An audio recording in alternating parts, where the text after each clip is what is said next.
पाकिस्तान की आज़ादी की सीरीज की पहली एपिसोड के साथ आपकी खिदमत में हाजिर हैं। आज हम बात करेंगे अंग्रेजों की बरसगीर में आमद ईस्ट इंडिया कंपनी और नवाब सिराजुद्दौला के साथ ऐसा गद्दारी करने वाला सिपहसालार जो कि आज ता क़यामत गद्दारी का इख्तियारा बना रहेगा, और जो भी गद्दारी करेगा उसके साथ उसका नाम ज़रूर लगेगा।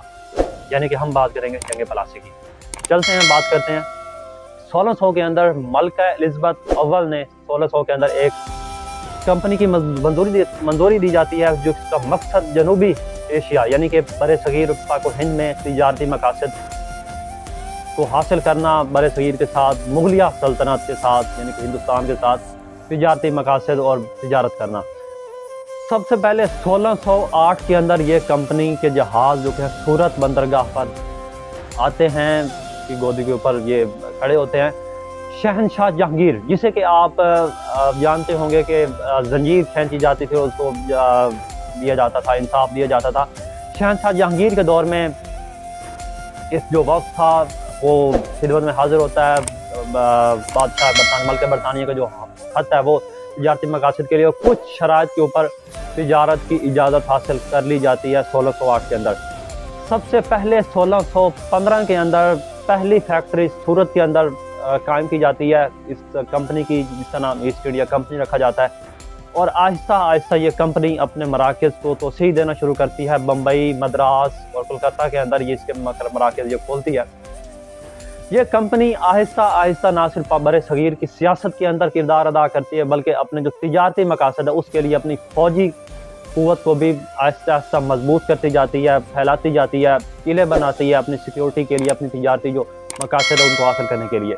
ये कंपनी डिवाइड एंड रूल, आपने काफ़ी सुना होगा अक्सर। तो डिवाइड एंड रूल के फार्मूले के ऊपर अमल करते हुए मुख्तलिफ नवाबों के साथ मुख्तलिफ ताल्लुकात रखती है, और मकामी हुकूमतों के साथ अपने सियासी भी उनके अंदर मकासद थे कुछ बना, उनकी मदद और मकामी मामलात में इंटरफेयर करते हुए कि अपनी सियासी क़ुव्वत में भी इजाफा करते चले गए और फौजी क़ुव्वत में भी इजाफा कर ही रहे थे।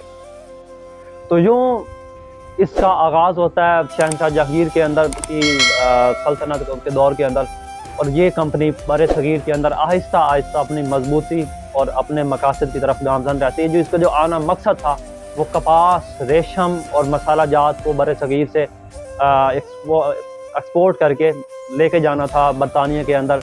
लेकिन इनके मकासद जब ये आए तो इनके नीयत ही बदल गई, क्योंकि ये बरे सगीर को उस वक्त सोने की चिड़िया कहा जाता था। तो इनकी सारी की सारी नीयत और इनके नीयत में फितूर आ गया। अब हम आगे चलते हैं, हमने इसके आगाज़ का बात कर लिया, अब चलते हैं जंग पलासी की तरफ।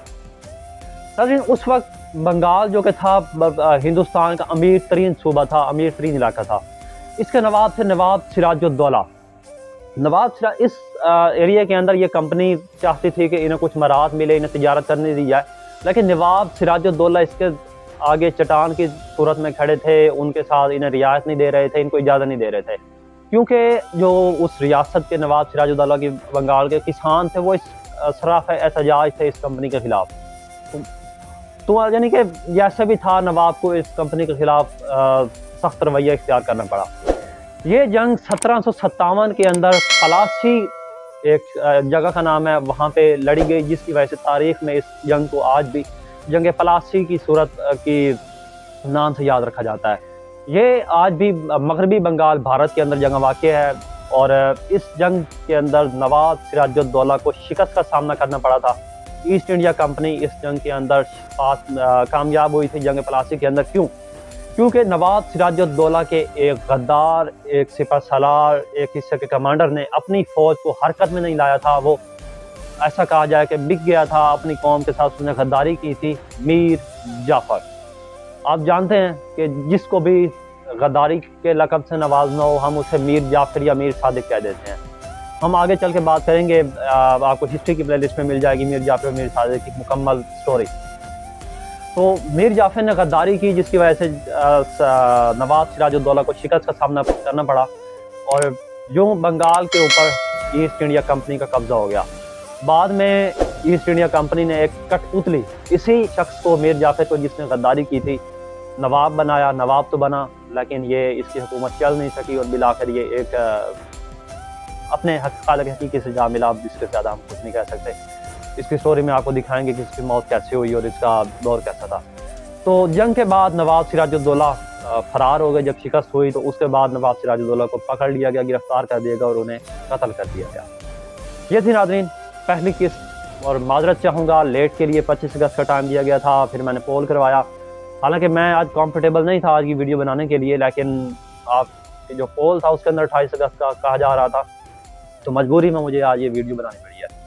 अगर इसमें कोई कमी हो, कोई गलती हो, तो आप कमेंट सेक्शन में हमें आगाह कर सकते हैं। हम आपकी राय का इजहार जो होगी एहतराम करेंगे, और आपकी राय के ऊपर आपकी जो कमेंट होगा, आपकी जो तजवीज़ होगी, उसको हम मुकम्मल कोशिश करेंगे कि उसके ऊपर काम किया जाए, तो उसके मुताबिक जो गलतियाँ उनको दूर करने की कोशिश की जाए। इंशाअल्लाह अज़ीज़ इसकी अगली किस्त के साथ हम हाजिर होंगे 31 अगस्त बरोज़ हफ्ते को शाम 5 बजे। तब तक के लिए खुदा।